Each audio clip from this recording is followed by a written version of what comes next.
இருக்காங்களா, அக்காவும் தங்கச்சி இருக்காங்களே, அக்கா தங்கச்சி அந்த இது நல்லதா, அண்ணன் தம்பி நல்லதா, இல்லை வந்து அண்ணன் தங்கச்சியா பிறக்கிறாங்க அது நல்லதா, அக்கா தம்பியா பிறக்கிறாங்களா அது நல்லதா, எது பெஸ்ட்டு? நீ எப்படியா பிறக்கணும்னு நினைச்ச? யாருக்கு தங்கச்சியா பிறக்கணும்னு நினைச்ச, இல்லாட்டி அக்காவை பிறக்கணும்னு நினைச்ச? நினைச்சு பிறக்கலையே நானு. எந்த மாதிரி இருந்தா பிடிக்கும்னு இருக்கும்ல. எனக்கு இப்போ தங்கச்சி இருந்தா நல்லா இருக்குமே, ஒரு அண்ணன் இருந்தா நல்லா இருக்கும்னு ஆசைப்பட்டேன்.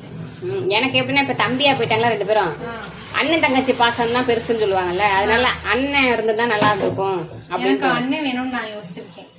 அதான் நான் சொல்றேன். இப்ப எனக்கு 2 தம்பியா போனது, இப்ப வந்து அக்கான்னு தம்பிங்க உங்களை பாசத்துல குளிப்பாட்டலையா?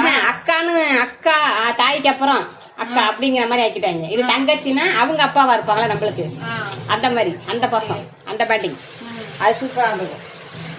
உனக்கு அப்ப இதுதான் ஐடியா இருக்கு. ஆமா, எனக்கு அப்புறம் தங்கச்சி வேணும். பாப்பாக்கு தங்கச்சி வேணுமாப்பா?